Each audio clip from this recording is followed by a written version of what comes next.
It happened again. The original Super Mario Bros. Has been beaten faster than ever before. How does it keep happening? Isn't this like the most optimized speedrun record? Well, it may be very optimized, but even now, it's not perfect. Yet. I'll explain how the record was broken and how it will be broken again. I'm here to be your guide to the future of Super Mario Bros. Speedruns. Before we break down the run, this video is sponsored by Factor. Factor delivers a box of meals to your door, and they've got 3 things going for them. Number 1, they're fast. The main reason to try them out, in my opinion, is they're very convenient. They're all ready to go, stick them in the microwave or oven, done. Number 2, variety. It's a good way to get a wider variety of foods and flavors in your day. I like to look for the ones labeled global flavors and try some new things. But also, I always get the salmon. I fill like half the box with it. It's really good. And number 3, it tastes good. Factor meals are chef crafted, and I'll vouch that everyone I've had has been well seasoned with good flavors. If you want to try it out, you can get 50% off and free shipping on your first Factor box using my link. Click the link in the description, or just scan the QR code on screen with your phone. Alright, I'm here to explain why someone would react like this. Just because they beat a video game 0.7 seconds faster. Speedrunning is a science and an art. You have to solve the puzzle of what the perfect run is, and then develop the skill and ability to actually perform it. Super Mario Bros. Is one of the most developed games on both fronts. It's one of the closest games to perfection in terms of both strategy and execution. Sometimes the streams get a little crossed though, and people get the wrong idea. For various reasons, people are often under the impression that this game has been perfected, that there's no more time to save. I'll explain why that is, why it's not true, and ultimately, my goal today is for you to walk away from this video understanding how the record was beaten, how it will be beaten again, and what an actually perfect run is. So you can know for yourself when it's safe to say the perfect run has been achieved. Alright, first off, how do we know what the perfect time is? Short answer, we don't. With 100% confidence anyway, but we very likely have found the perfect solution. See, one of the most useful resources to try and solve the puzzle of the optimal run is making a tool-assisted speedrun, or a TAS.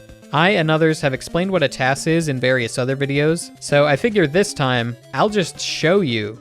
Okay, so this is the actual process of making a TAS. We're gonna start recording our inputs, and then whatever we do, jump around in 1-1, stomp a Goomba, whatever, it recorded all of our inputs and we can play them back.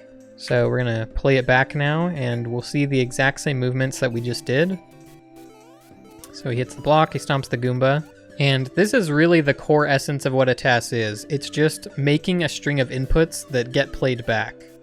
But there's also really useful tools, most notably Frame Advance to let you play in slow motion, and Save States to let you retry things as many times as you need. If that's not enough, you can pull up memory addresses so you can watch Mario's actual position values, and working with the hard numbers lets you be very precise. When you get really deep into TASing, you can find solutions to things which are mathematically perfect. As you might imagine, crafting a perfect speedrun like this, and especially all of the research, planning, and testing, can take a very long time. A lot of times when someone is working on one of these for a full game, something new will be found, and the TAS is outdated before it's even done.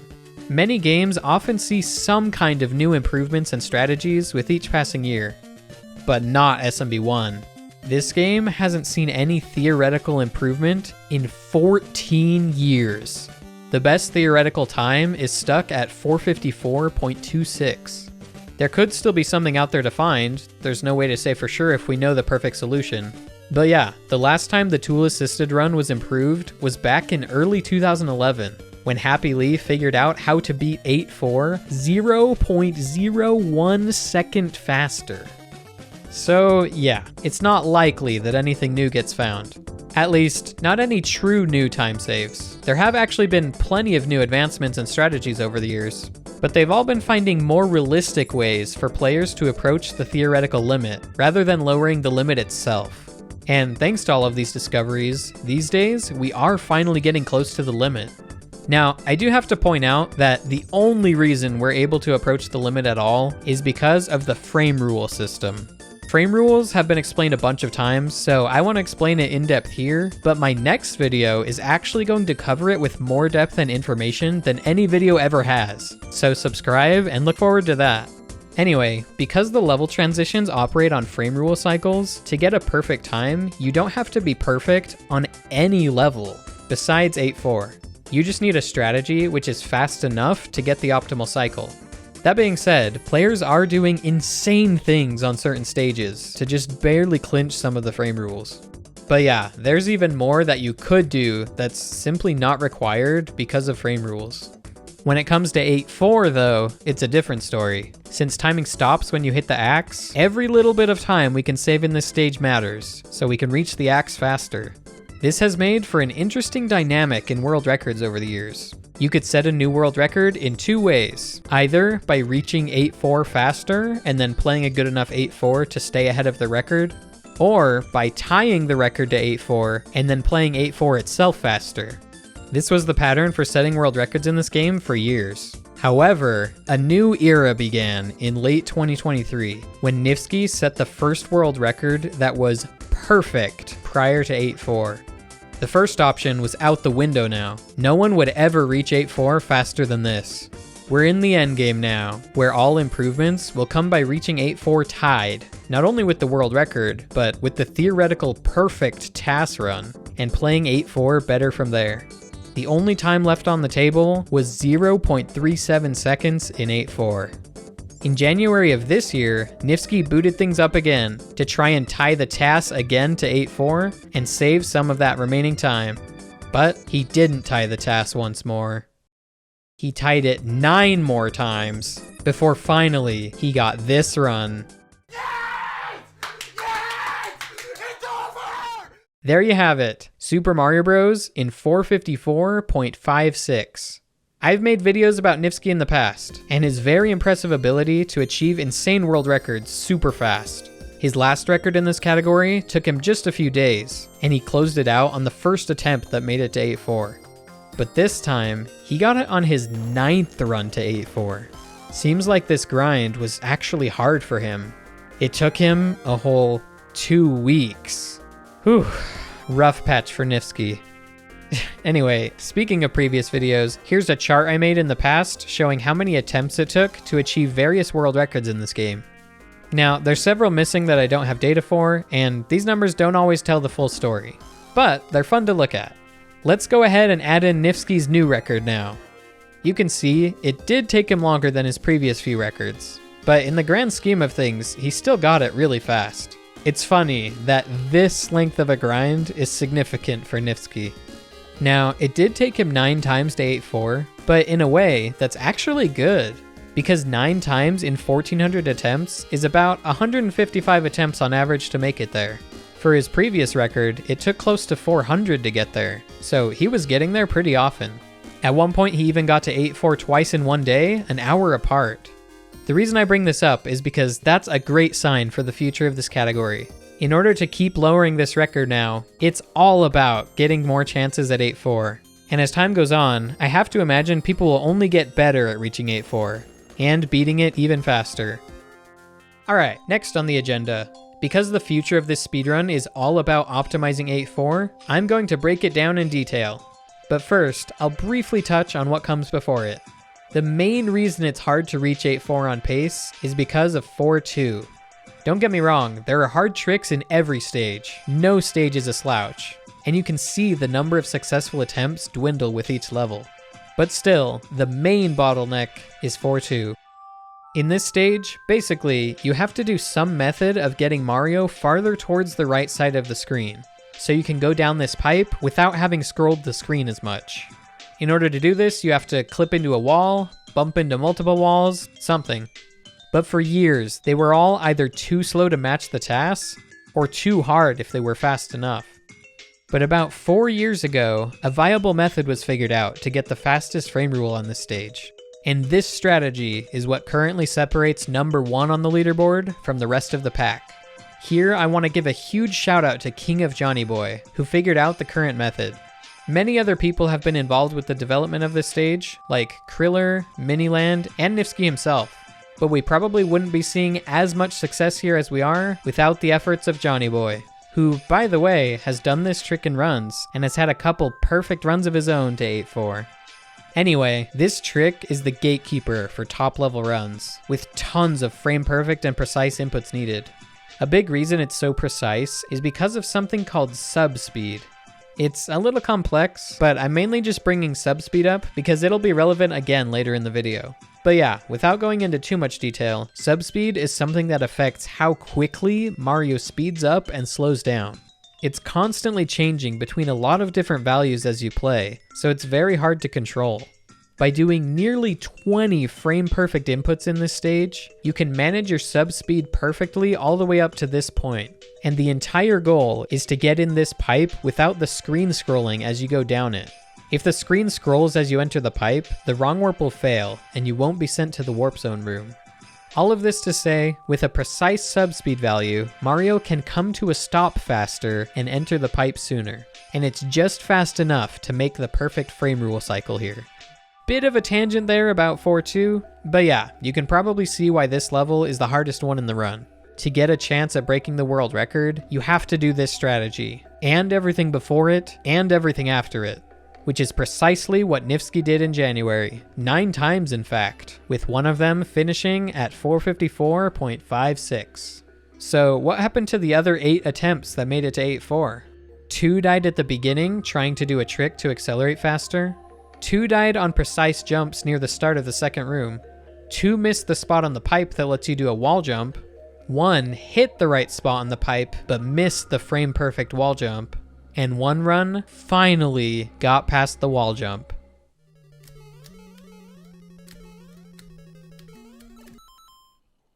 Wait, what happened here? Why did he pause? What even went wrong? This spot has another wrong warp, similar to 4-2. Except in 4-2, the goal was to get in the pipe while scrolling the screen less. This time around, you want to scroll the screen more, so it's far enough forward to load the next pipe's entrance, and then you can double back to the previous pipe to save travel time. Remember how in 4-2 he wanted a really precise subspeed value so he could come to a stop faster? Yeah. In this run, Nifsky pushed left to slow down at what would normally be perfect timing to scroll the screen just far enough for the wrong warp to work. But by pure accident, he happened to have a precise subspeed which makes Mario stop faster. He came up 1 pixel short. If the screen scrolled 1 pixel farther, the wrong warp would have worked, and Nifsky would have continued to the water section on 454.53 pace. He would have set a record 800 attempts earlier, 8 days sooner, and 2 frames faster, if not for this precise slowdown, which only happens with 1 in 32 subspeed values. I'm sure that was a big mental hurdle to overcome, but in the end, Nifsky kept going and broke the record. Okay, at this point, we know he beat the world record by playing 8-4 faster, but let's now look at it a little more in depth. Where specifically did he save time? How good is his 8-4 now, and where can it be improved further? What is needed for a perfect 8-4? Let's break it down. First, a brief overview of 8-4. You have the first room, where you start on some stairs, and then you just run to the right for a while and eventually go in a pipe. Not much challenge here. Next, the wall jump room. This room starts off with a frame-perfect jump to avoid slamming into this pipe, and ends with a frame-perfect jump to climb this pipe faster. After that, we have what we call the turnaround room, where you go past this pipe to make the wrong warp possible, and then turn around and go back to the earlier pipe. Assuming you get the wrong warp, you'll then be in the water section. I'm not going to be talking about this room pretty much at all, because yeah, it can be tricky at times, but as far as optimizing this level, this is by far the easiest room. Top level runners usually don't lose any time here at all. And finally, we have the very last room, where we meet Bowser and grab the axe to finish off the run. Okay, with all of that in mind, let's take a look at how Nifsky saved time over his previous record. It was mainly this jump right at the start, which is called a fast acceleration. I'll touch on that technique more in a bit. Overall, he saved 4 frames from that. 1 more frame from a slightly better wall jump, and then he had a little bit worse of a turnaround to lose 1 frame. So that's how he ended up 4 frames ahead of the record. The previous world record was 22 frames away from perfect, which means this run is 18 frames from perfect, or precisely 0.3 seconds. So was this 8.4 good then? How hard is it to beat from here? This is the world record, so you'd probably expect the 8.4 to be amazing. If you went back 5 years, this would be a fantastic 8.4 to have in a world record run. But these days? Well, I'll show you. There's a leaderboard for speedrunning just 8.4. Up at the top are the only 2 people who have ever done a perfect 8.4, Lekuki and Nifsky. Now, if you were to submit the 8.4 from Nifsky's any % world record run to this leaderboard, it would rank right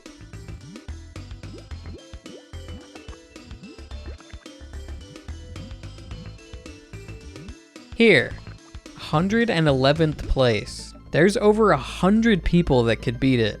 But that's the massive difference between individual level and full game speedruns. For this leaderboard, you can try 8.4 as many times as you want.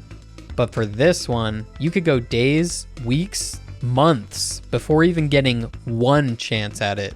And that's with all the pressure and nerves too.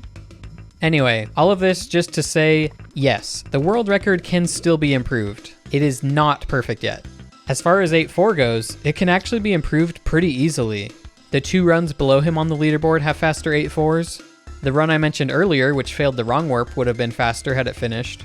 And Nifsky has done faster 8.4s in previous records, including this run, which is the fastest run ever done on console and controller. Just thought I'd slide that one in for all the people who say it doesn't count because it's on keyboard.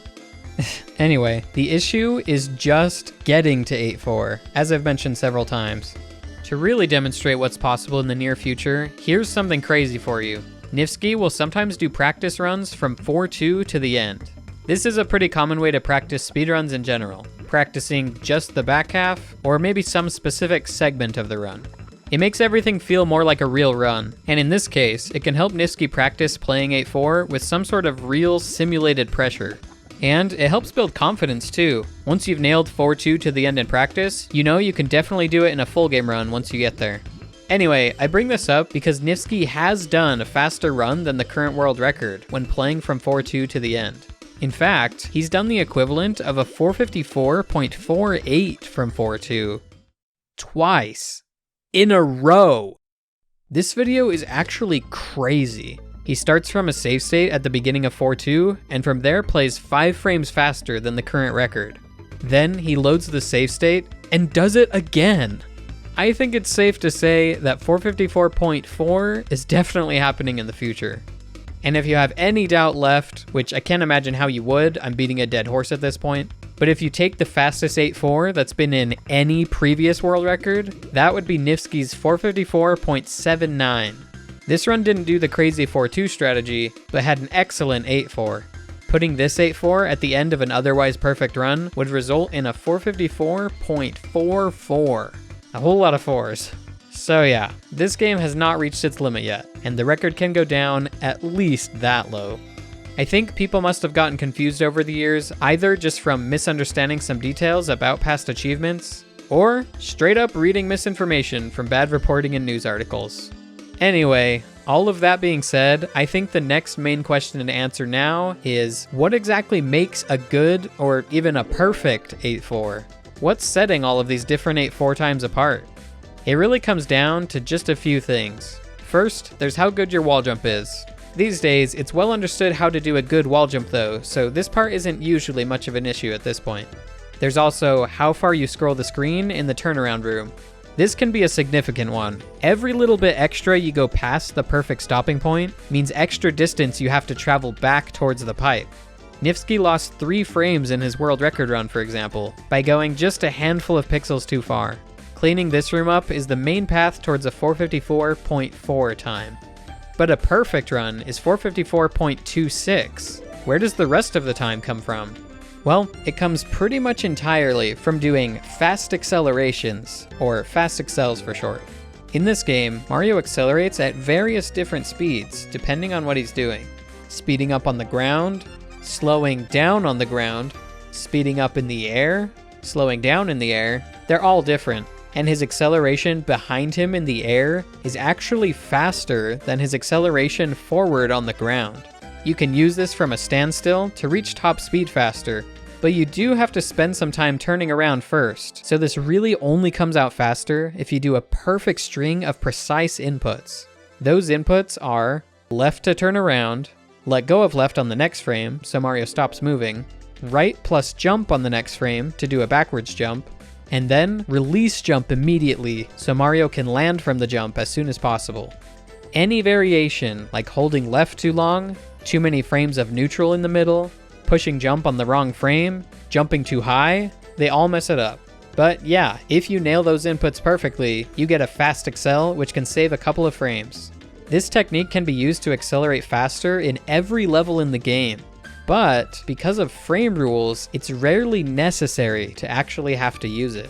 It is required in 8.1 in order to save a frame rule in that stage, and then in 8.4, every frame counts. So for a perfect 8.4, you'll see them all over the place.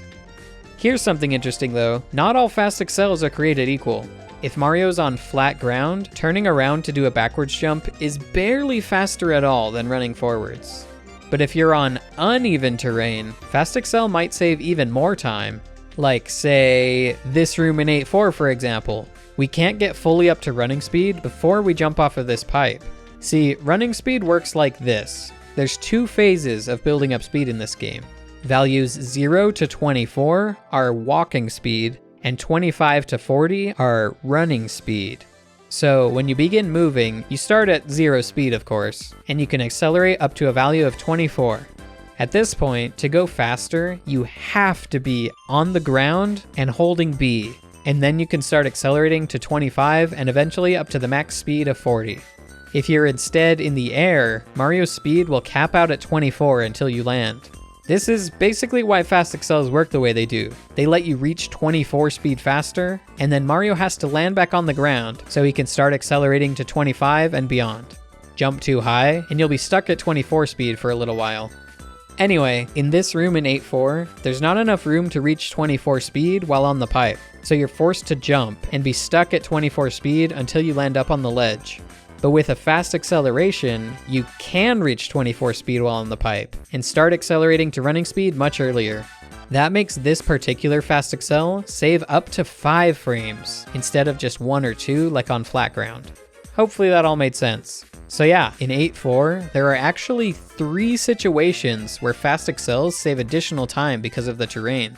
There's the stairs at the beginning, the ledge we just talked about, and then accelerating back towards this pipe. The perfect spot to stop for the wrong warp glitch to work is right here. Normally, there wouldn't be enough room to get up to running speed before jumping up onto the pipe. But another fast acceleration here lets you get to running speed before you jump and save another 5 frames, which for clarity is close to 0.1 second. Whew! Now that you're caught up to speed on a lot of what goes into a fast 8.4, let's take a look through Nifsky's world record run again. He does 2 of the 3 hard-hitting fast accels, the one at the start of the level, and the one up this ledge in the 3rd room. Neither of them were quite perfect, but they did save 4 frames each. As mentioned earlier, he went a bit far on the turnaround, and he didn't go for the fast accel on the way back to the pipe. This spot is at the very top of the list for the next thing that will be added to the run. In Nifsky's former record of 454.79, he not only did the 3 big fast accels, but he even did one at the start of room 2, just to save a single extra frame. Executing all of these strategies flawlessly could bring the record down to the 454.3 range. 454.3 would be a huge moment for this game, just a 1/10 of a second left to go. It'll be tough, but it's definitely feasible. However, as tough as that would be, there would be another huge difficulty spike from there.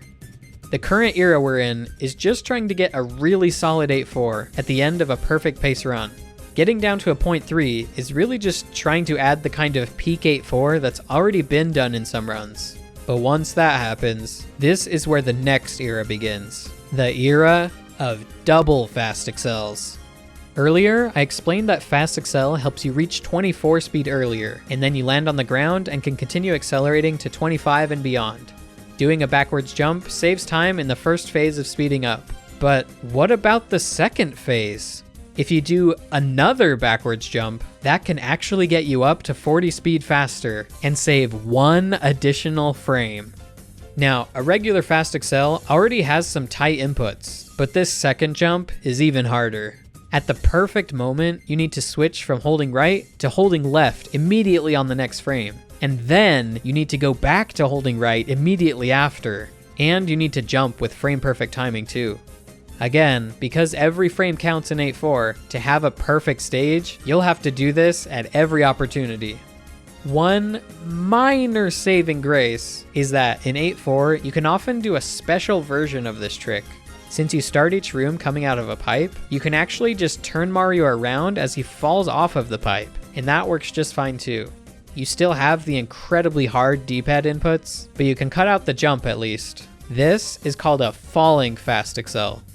To get a 454.2, you'll have to do 2 of these, plus a full-on double Fast Accel to jump past this ledge, since you can't do a falling Fast Accel for that situation. Doing all of that and everything else in this stage perfectly brings us to 454.29, 2 frames away from perfect. And somehow, some way, it gets even harder from here. The last 2 frames are absolute monsters. The first one is in the turnaround room. Basically, everything just has to be perfect. It's kind of like 4.2, where you need perfect inputs throughout to guarantee you get perfect positioning and subspeed and all that. You need to do all your inputs on the perfect frames, and manage your subspeed so you don't slow down at all when doing these turnaround jumps, and you do slow down as fast as possible when coming to a stop. Optimizing all the little details in this room allows for 1 more frame to be squeezed out. At that point, the record would be 454.28, just 1 frame left. Let's now talk about what you'd have to do to get those final 16 milliseconds. In the very first room of 8.4, you start on these stairs. These stairs are a nice bit of terrain because they allow a regular Fast Accel to save up to 5 frames. Great! But these stairs are a huge pain if you want to save 6. See, Mario lands too close to the edge of this step. There's not enough space for him to land and then turn around to do a falling Fast Accel. He just barely glances the edge of the step. So we have to make some more space. Instead of the usual Fast Accel inputs, which are left, nothing, right plus A, you have to do left and then immediately right plus A. This is actually a worse way to Fast Accel, but we need less distance in this case. Alright, that's step 1. Now, we're going to need to manage Mario's subspeed. It's always the subspeed, man. If we just continued like this, when we go to push left to fall off the step, Mario's gonna slow down too much. So to fix that, we have to release right for 1 frame. But here's what that means. The full combo of inputs looks like this. Release right for 1 frame, repress it, press left the next frame to turn around, and then hold right the next frame to get up to speed. This is an insane set of inputs. Let me play them at 50% speed for you a few times. And now 100% speed. These inputs are so fast that runners pretty much have to do this technique where you hold one side of the D-pad and flick the other side to get alternate directions in very quick succession. Alright, to recap it all, for a perfect 8.4, you need a perfect Fast Accel with insane inputs on the stairs to save an extra frame, a perfect Fast Accel and falling Fast Accel, and a perfect wall jump, a perfect double Fast Accel, and manage Mario's position and speed perfectly through this room, so you can stop perfectly and then perfectly Fast Accel your way back towards the pipe. Some brilliant swimming, a perfect Fast Accel and falling Fast Accel in the last room, and then please, whoever the first person is to do all of this in a run, don't choke getting past Bowser and grabbing the axe.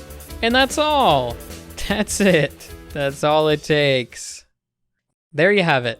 That's what the future of Super Mario Bros. Any% looks like. It's Fast Accels all the way down. A 454.4 is definitely on the horizon, and honestly, it could have happened already if things shook out a little differently. Certainly somewhere down the road, a 0.3 will be amazing, and a 0.2 will be almost unbelievable when it happens. And if someone ever manages to get a 454.26, that will hands down be the greatest speedrun of all time. We're a little ways out from that, I think, but only time will tell. I know Nifsky has plans to go for a 0.4 and probably a 0.3 in the future, but also there's a few other runners you should know about. I mentioned earlier that King of Johnny Boy has made it to 8.4 on pace to break this record. Miniland, the first person to get a perfect run to World 8, says he'd like to return sometime in the future. You'll also definitely want to keep an eye on the two runners who are tied for second place right now. Tree has been working on 4.2 and has almost gotten it in a run. And then there's Averge, who kind of shot up the leaderboard in the past few months, and who is currently doing world record attempts, and he's already made it to 8.4 on pace. And who knows who else will climb to the top in the future. I always say that the best player of all time is probably someone who hasn't even started playing yet. Alright, one final shout out to Flibbity Dibbity, who helped generate a lot of the cool comparison shots that you saw throughout the video. And one final shout out to you for watching the video. Thanks for watching.